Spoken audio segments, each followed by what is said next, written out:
Shubhra institute के YouTube channel में आपका स्वागत है। मैं गोपाल कुमार वर्मा, आपके अपने पसंदीदा YouTube channel Shubhra institute Chatra से आज आप देख रहे हैं सॉल्यूशन चैप्टर का ऑब्जेक्टिव, जो झारखंड एकेडमिक काउंसिल में निर्धारित किया गया है कि दिसंबर में ऑब्जेक्टिव क्वेश्चंस पूछा जाएगा। तो आपके स्क्रीन पे दिख रहा होगा सॉल्यूशन चैप्टर का ऑब्जेक्टिव। पहला क्वेश्चन है, Which of the following units is useful in relating concentration of solution with its vapor pressure? Option है ए में मोल फ्रैक्शन, बी में पार्ट्स पर मिलियन, सी में मास परसेंटेज, डी में मोलालिटी। तो आपसे पूछा जा रहा है, क्वेश्चन को फिर से एक बार पढ़ रहा हूँ। Which of the following units is useful in relating concentration of solution with its vapor pressure? तो आपने पढ़ा होगा वेपर प्रेशर में, the vapour pressure of a solution is related to its concentration in terms of mole fraction according to Raoult's law. तो इन चारों option में answer होगा मोल फ्रैक्शन। तो पहला का आंसर हो गया A. Question number 2, on dissolving sugar in water at room temperature. कमरे के ताप पर पानी में चीनी को घोला जा रहा है। Solution feels cool to touch, और जब सॉल्यूशन को हम लोग टच करते हैं तो ठंडा महसूस होता है। Under which of the following cases dissolution of sugar will be most rapid. तो किस कंडीशन में सॉल्यूशन जो है ये पानी में चीनी तेजी से घुलेगा? ऑप्शन ए है sugar crystal in cold water, option B है sugar crystals in hot water, C है powder sugar in cold water, D में powdered sugar in hot water. बड़ा ही साधारण क्वेश्चन है, और अगर हम सॉल्यूशन चैप्टर में लास्ट से चले तो आपको ये जानना होगा कि powdered sugar solution will dissolve most rapidly in hot water because both surface area and rise in temperature favours the solubility of a solute in water. Powdered sugar होगा वही जो है सो हॉट वाटर में तेजी से घुलेगा, इसलिए इसका answer होगा powdered sugar in hot water, option number D. तो दूसरा का ऑप्शन हो गया डी। अगला क्वेश्चन में चलते हैं। क्वेश्चन नंबर 3 में, at equilibrium the rate of dissolution of a solid solute in a volatile liquid solvent is. Question फिर से, एट इक्विलिब्रियम साम्य अवस्था में the rate of dissolution of solid solute in a volatile liquid solvent is. Solid solute मतलब चीनी मान लीजिए, volatile liquid मतलब पानी मान लीजिए। तो ये किस रेट पे डिजोल्व होगा उसके बारे में कहता है। तो ऑप्शन ए है less than the rate of crystallisation, option B है greater than the rate of crystallisation, option C है equal to the rate of crystallisation, और ऑप्शन डी है 0। तो C is the correct answer because the solution is saturated in the solution the rate of dissolution is equal to the ratio of crystallisation. मतलब ये equal to the rate of crystallisation होगा, इसी पे इसका rate of dissolution जो है सो ये equal होगा, या इक्विलिब्रियम कह सकते हैं इसको। क्वेश्चन नंबर 4 में चलते हैं। क्वेश्चन 4 है, a beaker contains a solution of substance A. एक बीकर में ए नामक कोई सबस्टेंस रखा है। Preparation of substance A takes place. Preparation तब होगा when a small amount of A is added to the solution. जब स्मॉल अमाउंट ऑफ ए जो है सो किसी सॉल्यूशन में ऐड होगा, तो उस स्थिति में वो सॉल्यूशन क्या होगा? The solution is, option A है सेचुरेटेड, ऑप्शन बी है अनसेचुरेटेड, ऑप्शन सी है अनसेचुरेटेड, ऑप्शन डी है concentrated. Option A saturated, option B super saturated, option C unsaturated, और ऑप्शन डी कंसंट्रेटेड। तो मैं आपको बता दूं, the solution in this case is super saturated in nature. जो सॉल्यूशन होगा सो सुपर सेचुरेटेड होगा। क्यों? Only in super saturated solution the solutes start preparating प्रिसिपिएटिंग, in the rest it dissolves. Super saturated solution में ही रेस्ट स्टेट में ये solute जो है सो प्रिसिपिएटिंग देता है, इसीलिए। तो याद रखेंगे इसका आंसर बी होगा, चौथा का आंसर बी है। क्वेश्चन नंबर 5 में चलते हैं। Maximum amount of a solid solute that can be dissolved in a specified amount of a given liquid solvent does not depend upon maximum amount of solid solute। कोई solid solute है जो बहुत अधिक मात्रा में है, that can be dissolved, जिसको घुलाना है, in a specified amount of a given liquid solvent, किसी दिए गए लिक्विड में घुलाना है, तो ये किस बात पर डिपेंड नहीं करेगा। बड़ा आसान क्वेश्चन है, मैं आपको फिर से बताऊं कि बहुत अधिक मात्रा में सॉलिड सॉल्यूट है जिसको लिक्विड में दिए गए लिक्विड में घुलाना है, तो ये किस बात पर डिपेंड नहीं करेगा। ऑप्शन ए है टेम्परेचर, ऑप्शन बी है nature of a solute, option C है प्रेशर, ऑप्शन डी है नेचर ऑफ सॉल्वेंट। तो मैं आपको बता दूं, ये pressure does not influence the solubility of a solid in a temperature in a liquid. मैं आपको बताऊं कि प्रेशर पे इस पर कोई रिलेशन नहीं होता है। अगर आप घर पे आपके यहाँ कोई प्रोग्राम हो रहा होगा तो देखे होंगे चीनी का सीरा बनाना होता है, तो ये हम लोग उसको हीट करते हैं तो जल्दी से घुल जाता है, ठीक है। नेचर ऑफ सॉल्यूट पे भी डिपेंड कर जाता है। नेचर ऑफ सॉल्वेंट, पानी तेल दो चीज़ है, तो सबसे जल्दी चीनी किस में घुलेगा, तो ऑब्वियसली पानी में घुलेगा।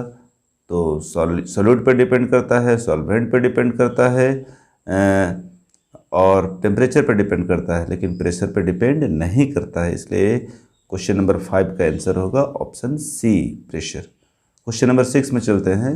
लो concentration of oxygen in the blood and tissues of people living at high attitude is due to. बढ़िया क्वेश्चन है, कंपटीशन वगैरह में ये पूछा जाता है, जेईई मेन में पूछा है, एम्स के एग्जाम में पूछा है। क्वेश्चन है low concentration of oxygen, oxygen का low concentration in the blood में लो कंसंट्रेशन होना ऑक्सीजन का, and tissues of people living at high attitude is due to.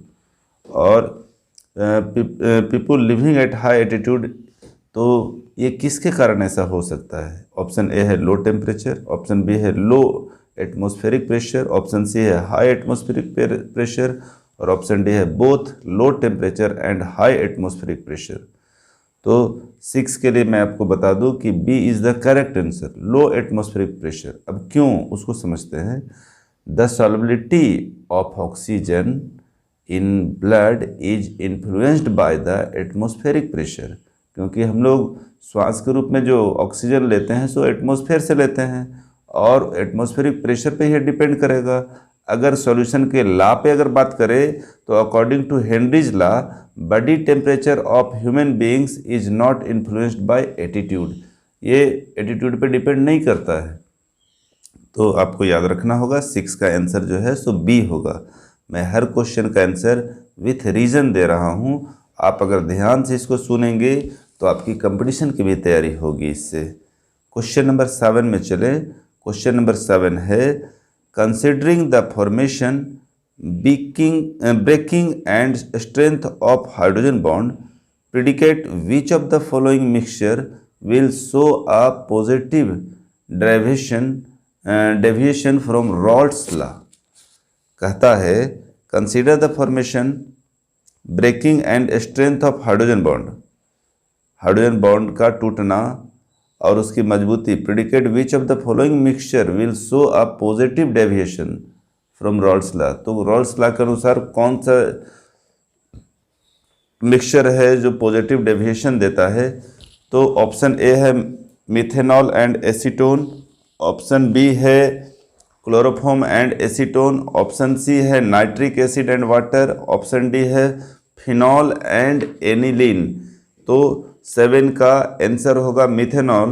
क्यों? क्योंकि in methanol the molecules are hydrogen bonded on adding acetone, the extent of hydrogen bonding decrease, therefore the solution show positive deviation. इसलिए हमें याद रखना होगा 7 का answer जो है सो ए होगा।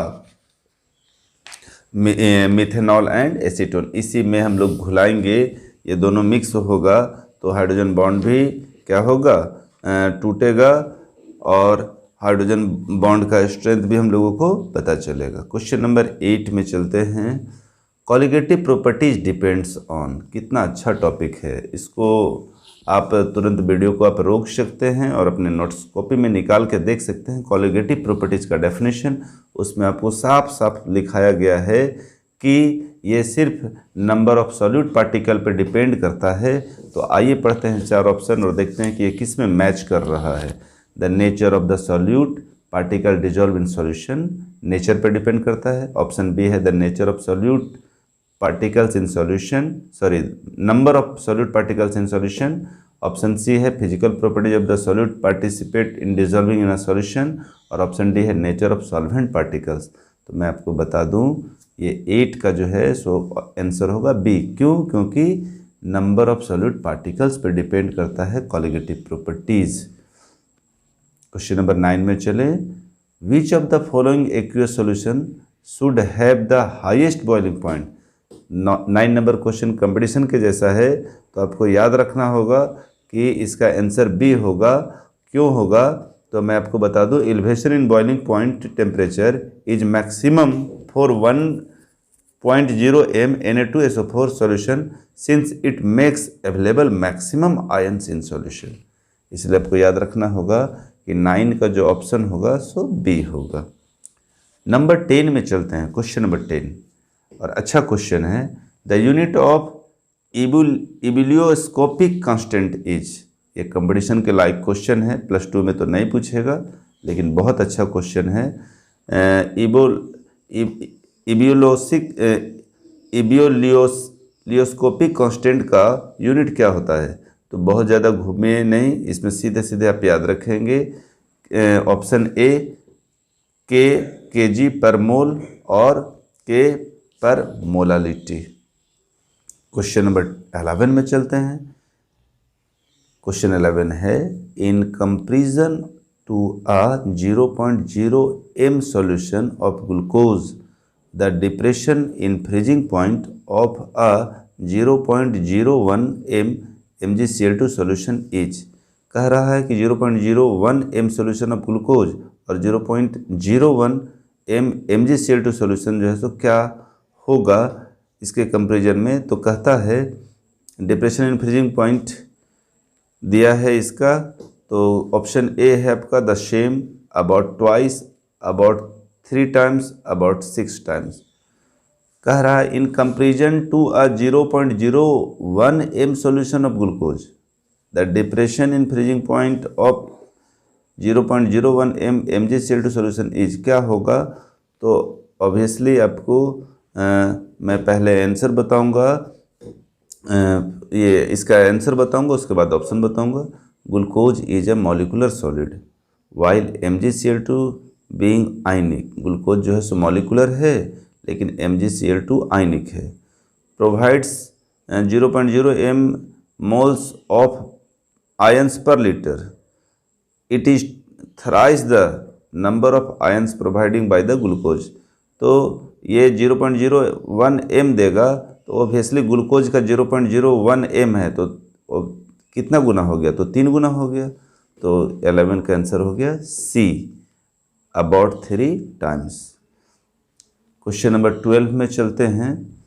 एन अनरिप मैंगो, मतलब बिना पका हुआ mango, placed in a concentrated salt solution to prepare pickles cereals because option A है it gains water due to osmosis, it loses water due to reverse osmosis, it gains water due to reverse osmosis, it loses water due to osmosis. देखिए कितना आसान question है। बिना पका हुआ आम को हम लोग कॉन्सेंट्रेटेड साल्ट सॉल्यूशन के पास रख देंगे, तो ये किस कारण से उसमें जो पानी बाहर आता है वो क्या कौन सा कारण होता है, और सॉल्यूशन चैप्टर से कैसे रिलेटेड है। कितना अच्छा मज़ेदार क्वेश्चन है ये। क्वेश्चन नंबर 12 कहता है कि it loss water due to osmosis. Osmosis हम लोग पढ़े होंगे, सेमी परमेबल मेम्ब्रेन से जो है सो वाटर, अशुद्ध वाटर जो है सो शुद्ध बन जाता है अर्ध पारगम्य झिल्ली से। तो यहाँ भी ये लॉस, वाटर का लॉस करेगा ड्यू टू ऑस्मोसिस, यानी 12 का आंसर होगा डी। अगला क्वेश्चन में चलते हैं, question number 13। At a given temperature osmotic pressure of concentrated solution of a substance. At a given temperature, दिए गए ताप पर osmotic pressure of a concentrated solution of a substance, option A है is higher than that at a dilute solution, is lower than that of a dilute solution, option C है is same as that of a dilute solution, option D है can not be compared with osmotic pressure of dilute solution. Eight a given temperature, दिए गए ताप पर osmotic pressure of concentrated solution of a substance, दिए गए ताप पर किसी कंसंट्रेटेड सॉल्यूशन ऑफ सब्सटेंस का ऑस्मेटिक प्रेशर होगा। तो ये बड़ा आसान है, हम लोग पढ़े हैं वांट हॉफ इक्वेशन में कि पाई बराबर सी आर टी, पाई बराबर सी आर टी होता है। जो नहीं पढ़े होंगे, सिलेबस से हटाया है, फिर भी ये नॉलेज के लिए जानना चाहिए। पाई बराबर सी आर टी होता है, तो 13 का आंसर ए होगा, क्योंकि पाई बराबर सी आर टी जो है सो बता रहा है कि is higher than that at a dilute solution. तो 13 का ऑप्शन जो है सो 4 दिया है, जिसमें इसका ए नंबर का आंसर होगा। क्वेश्चन नंबर 14 है, which of the following statements is false. 4 option दिया है, कह रहा है कि इसमें से कौन सा स्टेटमेंट जो है सो फॉल्स होगा। तो ऑप्शन ए है two different solution of sucrose of same molality prepared in different solvent will have the same depression in freezing point. Two different solution of sucrose of same molality, 2 अलग प्रकार का sucrose है जिसकी molality same है, prepared in different solvent will have the same depression in freezing point. तो उसका freezing point same होगा। Option B है the osmotic pressure of a solution is given by equation पाई बराबर सी आर टी। तो अभी भी हम लोग क्वेश्चन नंबर 13 में इसका यूज किए थे। 13 का आंसर भी आपका बी है, बी के आधार पे बताए थे, तो आप उसको भी ध्यान रखेंगे। खैर आगे चलते हैं। ऑप्शन सी में decreasing order of osmotic pressure for 0.01 m aqueous solution of barium chloride, potassium chloride, acetic acid and sucrose is increasing order में दिया हुआ है BaCl2 greater KCl greater CH3COOH greater sucrose. और ऑप्शन डी है according to Raoult's law the vapour pressure exerted by a volatile component of a solution is directly proportional to its mole fraction in the solution। तो आप यदि solution chapter को खूब गहराई से ध्यान दिए होंगे तो ये इसका जो आंसर आपको मिल रहा होगा सो आप खुद ही समझ पा रहे होंगे कि कौन सा है। तो 14 का जो ऑप्शन है ए, जिसमें हम लोग पढ़े थे डेल टी एफ बराबर K F M freezing point के लिए टॉपिक था कॉलिगेटिव प्रॉपर्टीज, बिल्कुल। तो डेल टी एफ बराबर K F M, the value of K F is different for different solution, the statement is therefore false. इसलिए 14 का जो आंसर होगा ए होगा two different solution of sucrose of same molality prepared in different solvent will have the same depression in freezing point. कह रहा है कि इन चारों ऑप्शन में कौन सा गलत होगा। तो अभी भी हमने आपको बताया कि पाई बराबर CRT 13 क्वेश्चन में यूज किया था, ये सही है।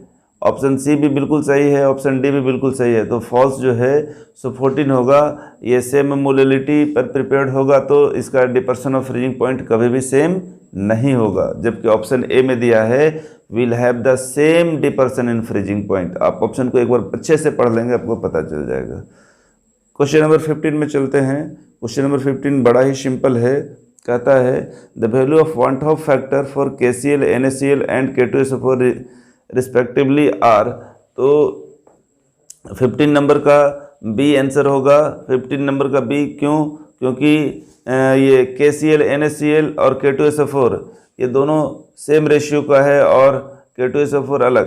तो the value of van't Hoff factor for KCl NaCl and K2SO4 respectively are 2 2 and 3। तो ऑप्शन 15 का बी आप याद रखेंगे। इस तरह का क्वेश्चन एग्जाम में आएगा तो ऑब्जेक्टिव क्वेश्चन 1 नंबर में आएगा तो एक पेज में इसको बनाकर सॉल्व करके बहुत लंबा करने की कोई आवश्यकता नहीं है। कुछ कुछ क्वेश्चंस ऐसे होते हैं जिसे ध्यान में रखना होता है, जिसमें क्वेश्चन नंबर 15 भी है। क्वेश्चन नंबर 16 में चलते हैं। क्वेश्चन नंबर 16 है which of the following statement is false. बड़ा ये जो 4 स्टेटमेंट होता है उसमें एक फॉल्स पकड़ना होता है। तो जो गहराई से स्टडी करते हैं, सेल्फ स्टडी करते हैं, मेहनत करते हैं, उनके लिए बढ़िया क्वेश्चन है ये। और ये मैक्सिमम अच्छे एग्जाम में, कॉम्पिटिशन एग्जाम में दिया करता है।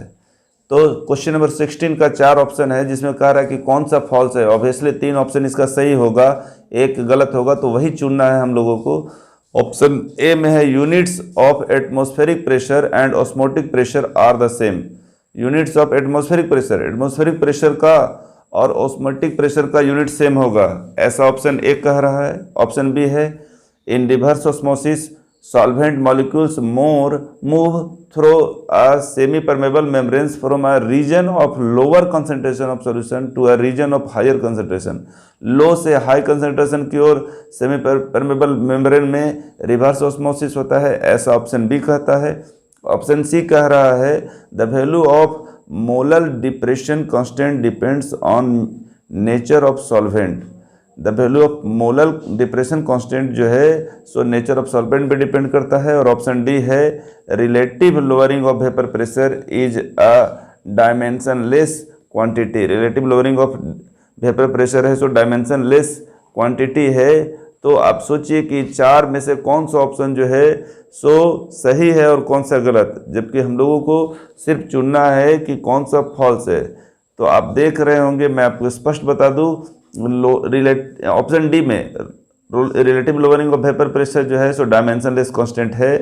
The value of molar depression constant depends on nature of solvent, ये भी है। और ऑप्शन ए भी है एटमॉस्फेरिक प्रेशर और ऑस्मोटिक प्रेशर का यूनिट सेम होता है। तो इसका आंसर हो जाएगा बी, ये लोअर से हायर की ओर नहीं बल्कि हायर से लोअर की ओर जाता है। तो 16 का आंसर बी। 16 हम लोगों को बहुत सारा चीज़ सिखा गया है, आपको याद रखना पड़ेगा 16 के लिए। मैं इसमें और समय थोड़ा सा लूँगा, मैं बताऊँगा कि आपके लिए और ये 3 ऑप्शन खोल दिया है। आपको ये याद रखना होगा कि एटमॉस्फेरिक प्रेशर और ऑस्मोटिक प्रेशर का यूनिट सेम होता है। आपको याद रखना होगा ऑप्शन सी में कि मोलर डिप्रेशन कांस्टेंट डिपेंड्स जो है सो नेचर ऑफ सॉल्वेंट पे करता है। और relative lowering of vapour pressure का डायमेंशनलेस क्वांटिटी होता है। तो ऑप्शन बी आपका गलत है, लेकिन 3 जो ऑप्शन सही है वो आपको 3 नई बात सिखाकर आगे बढ़ रही है। क्वेश्चन नंबर 17 में चलते हैं। बहुत आसान क्वेश्चन है। Value of Henry's constant KH। Option A है increase with increase in temperature, decrease with increase in temperature. Option C है रिमेंस कांस्टेंट। ऑप्शन डी है फर्स्ट इंक्रीज देन डिक्रीज। तो आप जब पढ़े होंगे तो आपको याद होगा कि increase with increase in temperature होता है।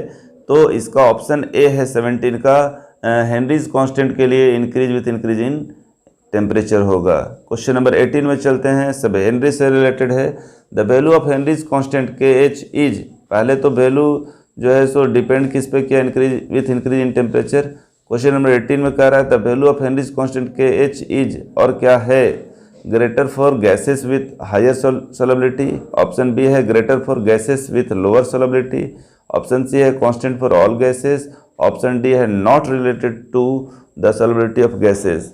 तो 18 में आपको याद रखना होगा कि हम पढ़े भी हैं हम लोग कि greater of gases with lower solubility, greater for gases with lower solubility. तो value of Henry's constant KH is 17 में याद रखेंगे increase with increase in temperature, और 18 के लिए याद रखेंगे greater for gases with lower solubility. Question number 19 में चलते हैं। 19 आपको दिख रहा होगा, फिगर से है। Consider the figure and make the correct option. Water will move from side. Option A में कह रहा है water will move from side. अब फिगर को थोड़ा सा ध्यान से देखें तभी मैं ऑप्शन पढ़ूंगा। ऑप्शन सबसे ज़्यादा ज़रूरी होगा, फिगर को समझ ले उसके बाद ऑप्शन पढ़े। एक और फ्रेश वाटर है, दूसरी तरफ जो है सो concentrated sodium chloride solution in water है, और दोनों में पिस्टन लगा है, बीच में एसपीएम है। तो कहता है कि चार में से कौन सा करेक्ट ऑप्शन होगा। ऑप्शन है water will move from side A to side B, side A से बी की ओर जाएगा if a pressure lower than osmotic pressure is applied on piston B. बहुत अच्छा ऑप्शन है। Water will move from side B to side A, B से A की ओर जाएगा if a pressure greater than osmotic pressure is applied on piston B. एक option A में lower pressure था और इसमें ग्रेटर है। ऑप्शन सी में है water will move from side B to side A if a pressure equal, pressure यहाँ equal है। और ऑप्शन डी है water will move from side A to side B, pressure equal to osmotic pressure is applied on piston A. तो बहुत आसान, और osmotic pressure reverse osmosis में इस चीज़ को हम लोगों ने पढ़ा है। और ये भी हम जानते हैं कि ये हायर प्रेशर कह सकते हैं या ग्रेटर कह सकते हैं। तो ग्रेटर जिसमें ऑप्शन में है वही इसका आंसर होगा। तो ऑप्शन बी में ही ग्रेटर शो कर रहा है। Water will move from side B to side A, B से ए की ओर जाएगा तब ना कंसनट्रेटेड सोडियम क्लोराइड या ये इम्प्योर जो है सो प्योर में बदलेगा। तो इसका आंसर हो गया if a pressure greater than osmotic pressure is applied on piston B. बहुत अच्छा क्वेश्चन है 19 का, ऑप्शन बी। क्वेश्चन नंबर 20 में चलते हैं। क्वेश्चन नंबर 20 है we have 3 aqueous solution of NaCl labelled as A, B and C। हम लोगों के पास 3 एक्वस सॉल्यूशन है NaCl का लेवल्ड A, B, C, जिसमें A, B, C लेवल लगाए हैं with concentration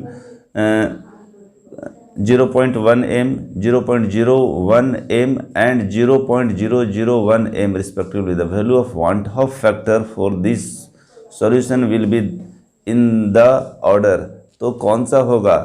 IA, IB, IC बढ़ते क्रम में होगा। दूसरा में ऑप्शन में है कि ये ऑप्शन ए में है घटते क्रम में होगा, ऑप्शन बी में बढ़ते क्रम में, ऑप्शन सी में इक्वल, और ऑप्शन डी में है IA less than IB and greater than IC। तो इसमें बहुत ज़्यादा चिंता की आवश्यकता नहीं है। आप हमेशा याद रखेंगे कि इस तरह की स्थिति में ये तीनों आपस में बराबर होंगे। तो क्वेश्चन नंबर 20 का ऑप्शन सी आंसर होगा। जो वांट-हॉफ फैक्टर जो जिसको हम लोगों ने पाई बराबर CRT के साथ इंडिकेट करके क्वेश्चन नंबर 13 में भी देखा, आप देख सकते हैं, क्वेश्चन नंबर 14 में भी देखा, वही 20 के लिए भी है। तो आगे चलते हैं। क्वेश्चन नंबर 21 है for a binary ideal liquid solution the total pressure of the solution is given as. तो ये बहुत ही आसान है। मैं आपको बता दूं, ये P total is equal to PA into XA plus PB into XB होता है। और मैं इसे आपको अवश्य बताना चाहूँगा कैलकुलेशन करके। आपके स्क्रीन पे यहाँ पे दिखेगा। हम जानते भी हैं कि मोल फ्रैक्शन में mole fraction of solute plus mole fraction of solvent is equal to 1 होता है। इस पे जब हम कैलकुलेशन करते हैं, जो कि आपको स्क्रीन पे भी अब दिखेगा, के बराबर होता है, तो इसका ऑप्शन 21 का जो है सो बी हो जाएगा। P total is equal to PB pure plus PA pure minus PB pure into XA। तो 21 का ऑप्शन बी।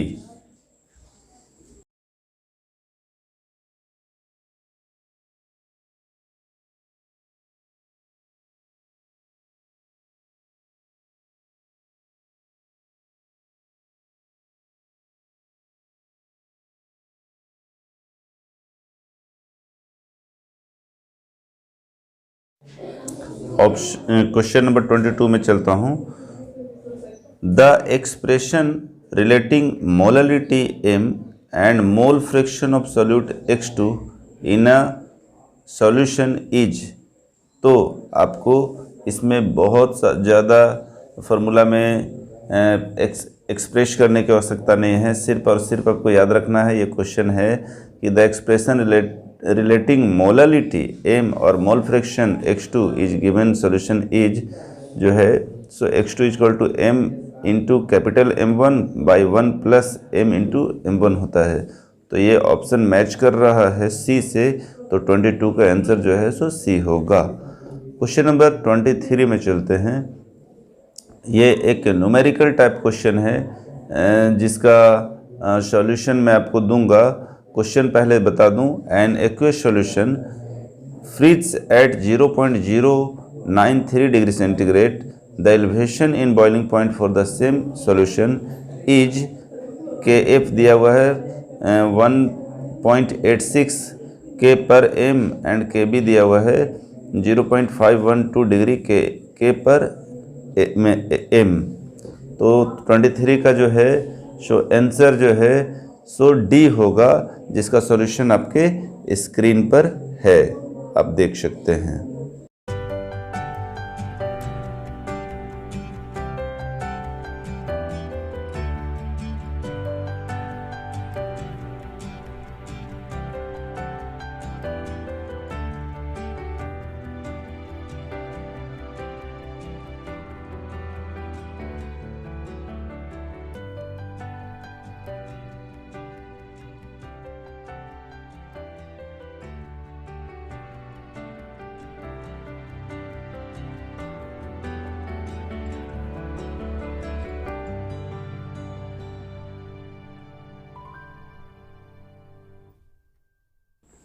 क्वेश्चन नंबर 24 है, two solutions A and B are separated by a semi permeable membrane.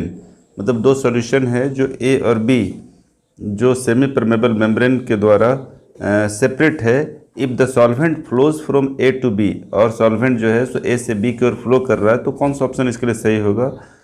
पिछले question में हमने देखा भी figure के साथ जो क्वेश्चन था, यहाँ ऑप्शन दे रहा है ए में A is more concentrated than B, B में A is less concentrated than B, obviously B ही आंसर होगा। और सी में बोथ ए एंड बी के लिए दे रहा है, और डी में A and B get diluted दे रहा है। तो इसका आंसर आपको याद रखना होगा option number B, A is less concentrated than B. अगला क्वेश्चन है 25, an aqueous solution containing 1 gram of urea boils at 125 degree centigrade, the aqueous solution containing 3 gram of glucose in the same volume with boils at 3 times an aqueous solution containing 1 gram urea boils at 100.25 centigrade. The aqueous solution containing 3 gram of glucose in the same volume will boils at, option A दिया है 100.75 degree centigrade, B 100.5 degree centigrade, C 100 degree centigrade, D 100.25 degree centigrade. तो आइए इसको calculation करके हम लोग देखें और देखते हैं कि इसका कितना आंसर है।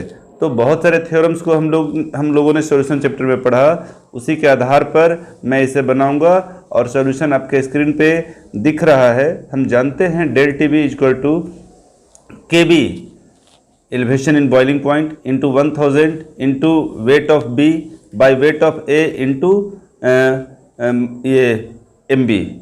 Since K B and W A are same for two solutions, दोनों सॉल्यूशंस के लिए सेम वॉल्यूम दिया है, क्वेश्चन में भी अभी हम लोगों ने पढ़ा देखा। तो दो डेल टी बी और डेल टी बी डैश, दो अलग अलग सॉल्यूशन के लिए रेशियो ले लेता हूँ, del T B by del T B dash. अगर दोनों को बटा करूँगा तो 1000 दोनों का कट जाएगा, और के बी डब्ल्यू ए सेम होगा तो वो कट जाएगा। तो फाइनली क्या बचेगा, W B into M B dash by W B dash by M B. Urea के लिए दिया हुआ है 0.25 del T B, weight 1 gram, W B 60 gram. Glucose निकालना है उसका del T B dash, W B 3 gram है, 3 टाइम्स 18 हो जाएगा 180। तो इस मानों को हम लोग पुट करेंगे, पुट करने के बाद आ जाएगा 0.25 by del T B dash equal to 1 into 180 by 3 into 60। 180 से नीचे 180 कट रहा है, del T B equal to आ जा रहा है डायरेक्टली 0.25। तो बॉइलिंग पॉइंट्स ऑफ सॉल्यूशन हो जाएगा आपका, चूँकि 100 डिग्री सेंटीग्रेड पहले से गिवन है, तो 100 प्लस 0.25 तो दोनों को ऐड करेंगे तो 100.25 डिग्री सेंटीग्रेड। तो इस प्रकार से इस क्वेश्चन का आंसर हुआ 100.25 डिग्री सेंटीग्रेड। तो 4 ऑप्शन में जो ऑप्शन इसका मिल रहा है वो है ऑप्शन नंबर डी। तो इसका आंसर डी होगा। चलते हैं अगला क्वेश्चन में चलते हैं। Question number 26, Raoult's law is obeyed for binary liquid solution when. Raoult's law is obeyed for binary liquid solution when. बढ़िया क्वेश्चन है। ये किस पे ओबे करता है? 4 ऑप्शन है। पहला ऑप्शन है the force of attraction between like molecules are less than those between unlike molecules. एक लाइक मॉलिक्यूल और अनलाइक मॉलिक्यूल के बीच फोर्स का अट्रैक्शन के लिए। बी है the force of attraction between like molecules are greater than those between unlike molecules. ये greater than के लिए, ऊपर था लेस देन के लिए, इसमें ग्रेटर देन। सी में है the force of attraction between like molecules are almost same as those between unlike molecules. और डी ऑप्शन है the volume occupied by unlike molecules are different. तो एकदम सिंपल है। क्वेश्चन नंबर 26 का answer C होगा। ये हमेशा याद रखना होगा, the force of attraction between like molecules are almost same as those between unlike molecules. Force of attraction same होना चाहिए, तभी ये बाइनरी लिक्विड सॉल्यूशन में रॉल्स लॉ जो है सो पालन करेगा। तो 26 का ऑप्शन सी याद रखिएगा और अच्छा क्वेश्चन है ये। क्वेश्चन नंबर 27 में चलते हैं। When a sugar solution is slowly foreign, the first solid which separated out is. When a sugar solution is slowly foreign, the first solid which separated out is. जब दोनों sugar solution को हम लोग slowly foreign करते हैं तो सबसे पहले क्या सेपरेट होगा? तो ऑप्शन ए है आइस, ऑप्शन बी है शुगर, ऑप्शन सी है solid solution of sugar and ice, और ऑप्शन डी है a compound formed from sugar and water। तो कॉमन सा चीज़ है, सॉल्यूशन है, और सबसे पहले जो है सो आइस को अलग होना चाहिए। तो ऑप्शन ए इसका आंसर होगा, आइस। क्वेश्चन नंबर 28 में चलते हैं। क्वेश्चन नंबर 28 में चलते हैं। क्वेश्चन नंबर 28 है which of the following plots represents the behaviour of an ideal binary liquid solution. Option A है plot of 1/p total versus VA is linear. Option B है plot of P total versus YB is linear. Option C है plot of P total versus VA is linear, YA is linear. Option D है plot of 1/p total versus YB is non linear. तो question number 28 जो है इसका answer होगा, हम जानते हैं कि YA बराबर pure PA into XA/P total. तो plot of YA versus 1/P total जो है सो लीनियर होगा। तो 28 का आंसर हो गया ए। और अब चलते हैं क्वेश्चन नंबर 29 में। क्वेश्चन नंबर 29 है a mole of non volatile solute S is dissolved in 2 mole of water.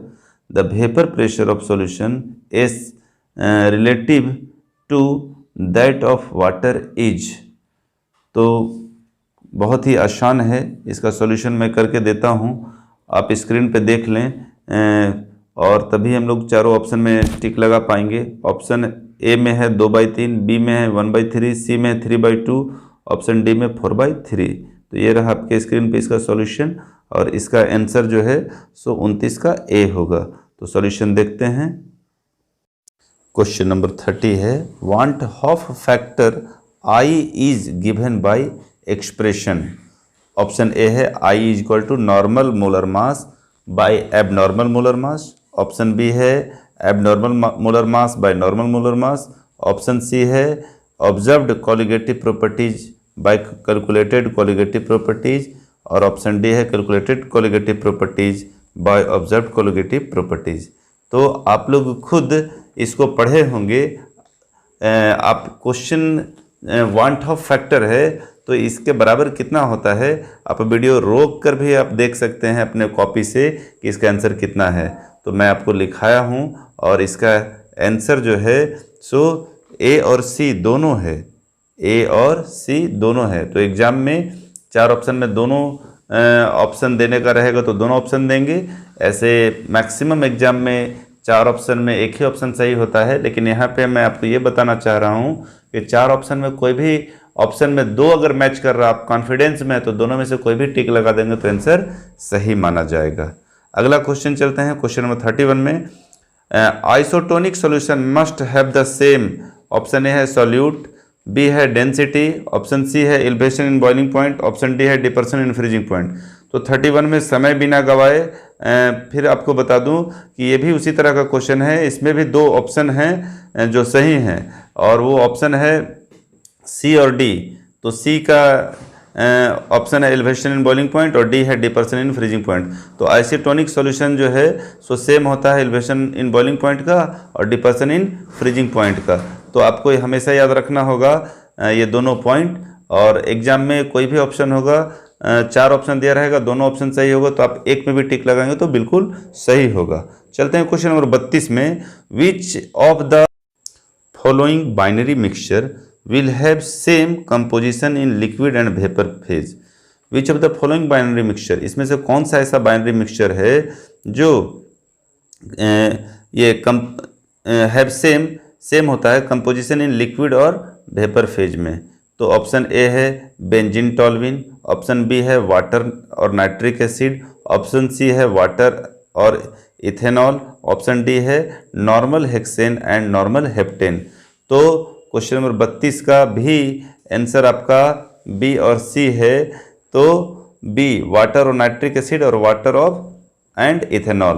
तो 32 का भी जो आंसर है सो वाटर और नाइट्रिक एसिड और वाटर ऑफ इथेनॉल, मतलब बी और सी ऑप्शन आप याद रखेंगे। और अंत का जो क्वेश्चन है आपका 33 कहता है इन आइसोटोनिक सॉल्यूशन, ऑप्शन है solute and solvent both are same, option B है osmotic pressure is same, option C है सॉल्यूट एंड सॉल्वेंट में और may not be same, option D है solute is always same, solvent may be different.